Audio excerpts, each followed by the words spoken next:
Dans cette séquence, on va dessiner un fauteuil club en exploitant le principe de la perspective parallèle, c'est-à-dire une forme de perspective dans laquelle les lignes restent parallèles entre elles. Si je dessine ici un petit cube, vous voyez, je trace sur le sol des lignes parallèles, des lignes verticales qui sont parallèles, comme à peu près dans toutes les perspectives, et j'obtiens assez facilement le dessin d'un volume, donc sans me préoccuper de questions de point de fuite, etc. Donc c'est beaucoup plus simple, c'est adapté à certains objets, pas à tous, et donc on va faire la démonstration. On a ici, on va d'abord montrer comment va être le sujet, un fauteuil, donc on voit ici de face, on voit ici dessus, on va le représenter comme ça, on voit un petit effet de profil, on a une idée, c'est environ inscrit dans un cube d'à peu près 80 cm par 80 cm, et on voit ici le résultat que l'on va construire ensuite progressivement, et en montrant comment on peut passer de ces dessins-là à un dessin comme celui-ci. Donc je fais d'abord la représentation de face, donc on va tracer, on va avoir notre feuille qui va être divisée comme ceci. On va avoir ici une vue de face, une vue de profil, et une vue de dessus. Donc la vue de face, on dessine un carré.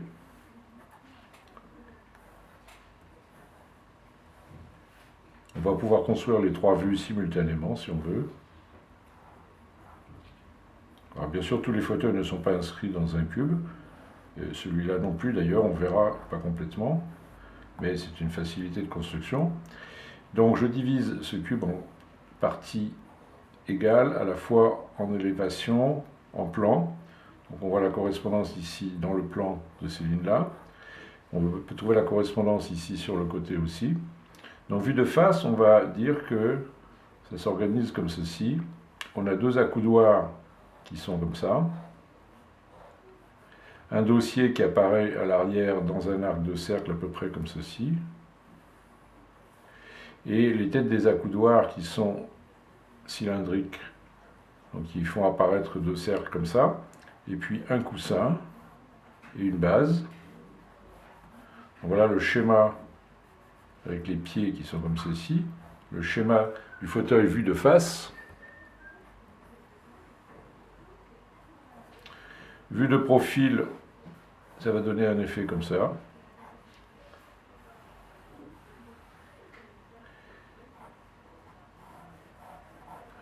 Les accoudoirs légèrement fuselés. Vous voyez que les lignes se correspondent. Le dossier qu'on va faire comme ceci, on peut regarder ici en transparence l'assise, le dossier et le coussin qui est comme ceci. Donc voilà la vue de profil du fauteuil, avec les quatre pieds qu'on peut voir comme ça. Et maintenant, si on veut faire une petite représentation vue du dessus, on va avoir nos accoudoirs à peu près comme ça. Le coussin, on peut reporter cette longueur ici, celle-ci, en gros on a quelque chose comme ça. La découpe du dossier sur les accoudoirs arrondis, ça nous donne une forme qui est sensiblement comme cela. Et le dossier lui-même, vous voyez, il dépasse un petit peu ici, donc il va être comme ça. Ça c'est la vue du dessus qui est moins naturelle bien sûr, mais qui est utile. Voilà, à peu près, le fauteuil est comme ça. Et maintenant, on va le représenter en vue, donc en perspective cavalière, c'est-à-dire qu'on peut éloigner un petit peu le dessin, et on va faire une base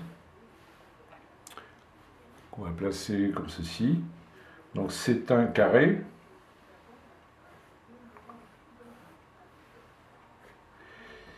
Que l'on divise.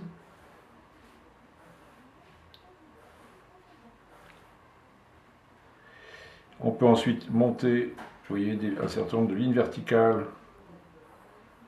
On peut faire le volume général en prenant cette hauteur ici. On va faire attention à ne pas entamer le dessin du dessus. Alors, il faut simplement s'astreindre à ce que les lignes soient bien parallèles.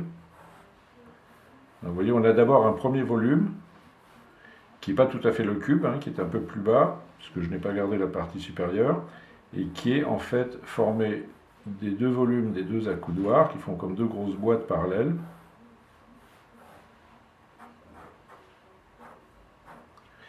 Et ensuite, on peut inscrire les deux hauteurs du socle et du coussin, c'est-à-dire qu'ils font chacune un tiers, donc c'est la moitié du total ici.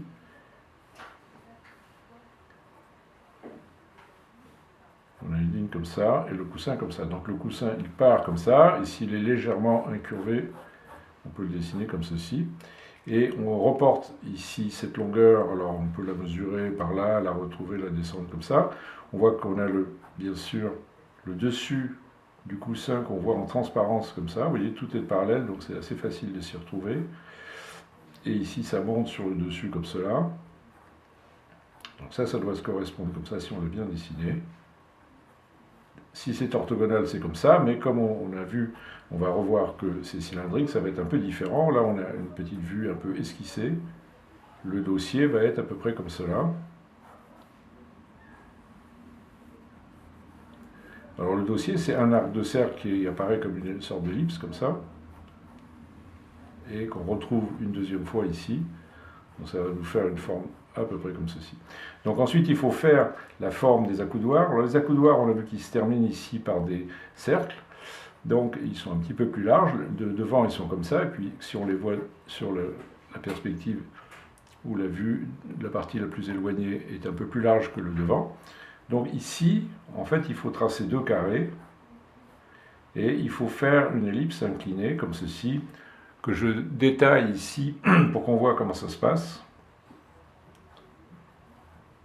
Il faut prendre les milieux et les milieux. Et en fait, l'ellipse qui est ici, elle a un petit axe qui est à peu près dans le sens de la direction perpendiculaire comme ça, c'est-à-dire ceci. Donc là, vous pouvez en tirer ça. Si vous faites un passage comme ça, comme ça, comme ça, vous pouvez dessiner la forme relativement facilement et surtout incliner et non pas comme ceci, ce qui ferait une faute de perspective importante. Donc on a deux fois ces arrondis comme ça. Et à partir de là, on peut tracer la forme de l'accoudoir. Vous voyez, en arrondissant légèrement. Voilà. Et quand ça arrive à la rencontre du plan incliné du dossier, ça s'arrondit comme ceci. Donc la forme, elle est à peu près comme ça. Alors à l'arrière, c'est un peu plus, ça peut être un peu comme ça. Et on peut retrouver la forme, ça dépend bien sûr des fauteuils. On va voir quelque chose comme ceci. Et si on veut représenter les pieds qui dépassent légèrement par en dessous, on peut faire ça.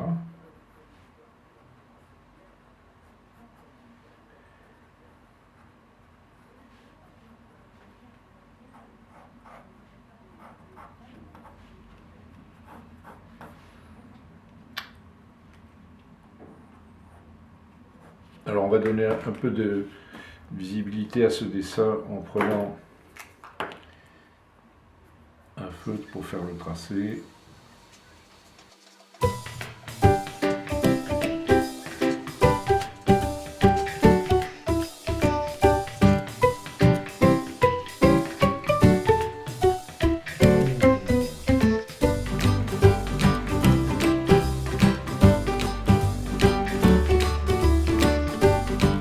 On peut ajouter un peu de coloration à tout ça.